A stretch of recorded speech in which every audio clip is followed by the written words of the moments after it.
তো হ্যালো বন্ধুরা, আবার একবার স্বাগত জানাই আপনাদেরকে রহস্যের জগতে।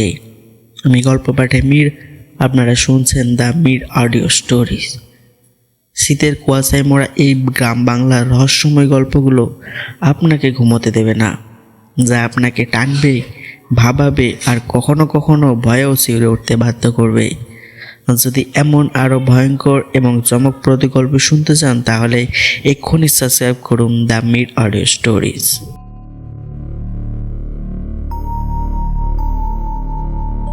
শীতের এক সন্ধ্যা, কুয়াশায় ঢেকে থাকা গ্রাম, নাম খিরাইপুর। পুকুর, বড়গাছ আর সরু মাটির পথের এই গ্রামটিতে সন্ধ্যা নামলে যেন রহস্য গা ঘেঁষে আসে। সেদিন হরিপদবাবু, গ্রামের স্কুল শিক্ষক, শহর থেকে স্টেশন ধরে বাড়ি ফিরছিলেন। এক পাশে ছোট্ট স্টেশন, অন্যদিকে ধান ক্ষেতের মাঝে বয়ে যাওয়া রাস্তা। শহর থেকে কিছু দরকারি জিনিস কিনতে গিয়েছিলেন তিনি, হাতে একটা ব্যাগ।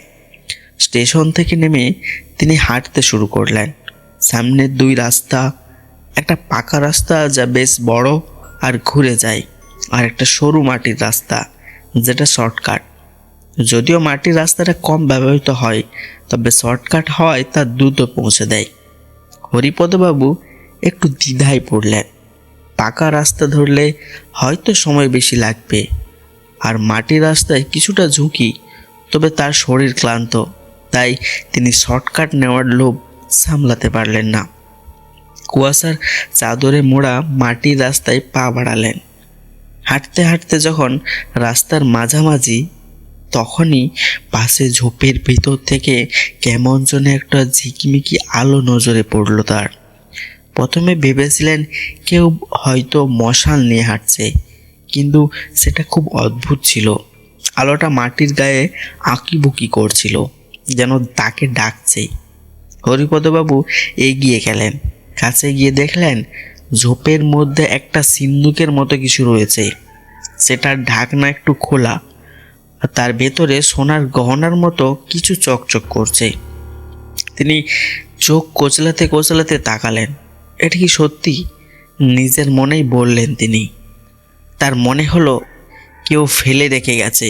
তিনি হাত বাড়িয়ে সিন্দুকের ঢাকনা তুললেন, কিন্তু সঙ্গে সঙ্গেই সেই আলো যেন আরও জোরালো হয়ে উঠল। চারিপাশে ঘুটঘুটে অন্ধকার, আর আলোটা তাকে যেন গ্রাস করতে চাইছে। আলোটা এতটা উজ্জ্বল ছিল যে হরিপদবাবুর চোখ ধাঁধিয়ে গেল। পেছন ফিরে দেখলেন পুরো রাস্তা কুয়াশায় ঢেকে গেছে। মনে হলো কিছু একটা তাকে অনুসরণ করছে। ভয়ে তিনি দৌড় শুরু করলেন, কিন্তু যতই দৌড়ান রাস্তা আর শেষ হয় না। তার পা ভারী হয়ে আসছিল, শ্বাস নিতে কষ্ট হচ্ছিল। মনে হচ্ছিল মাটির রাস্তাটা তাকে গিলে ফেলতে চাইছে। একসময় তিনি আর এগোতে পারলেন না। ঠিক তখনই তার পেছন থেকে ভেসে এলো একটা পিসপিসানি শব্দ। হরিপদ, তোমার লোভই তোমাকে শেষ করবে। শব্দটা কানের কাছে এতটা স্পষ্ট ছিল যে হরিপদবাবু ভয়ে থমকে গেলেন। আলোটা আবার তাকে পুরো গ্রাস করে নিল।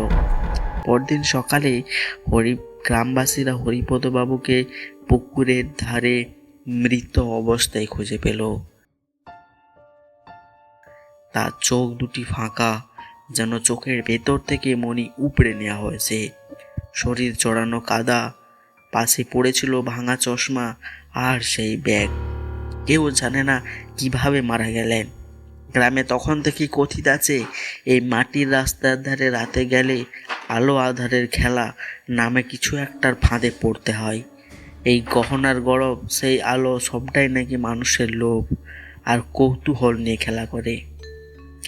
এমনই অনেক রহস্য আজও এই পৃথিবীতে বেঁচে রয়েছে, যা আমাদের বুদ্ধি আর সাহসের পরীক্ষা নেয়। হরিপদবাবুর গল্প আমাদের শেখায় অজানা কিছু দেখলে সবসময় কৌতূহলী হওয়া উচিত নয়। যদি এই গল্পটি আপনাদের ভালো লেগে থাকে তাহলে আমাদের চ্যানেলটি সাবস্ক্রাইব করুন। রহস্যময় গল্পের নতুন পর্বে আবার দেখা হবে বন্ধুরা। ধন্যবাদ।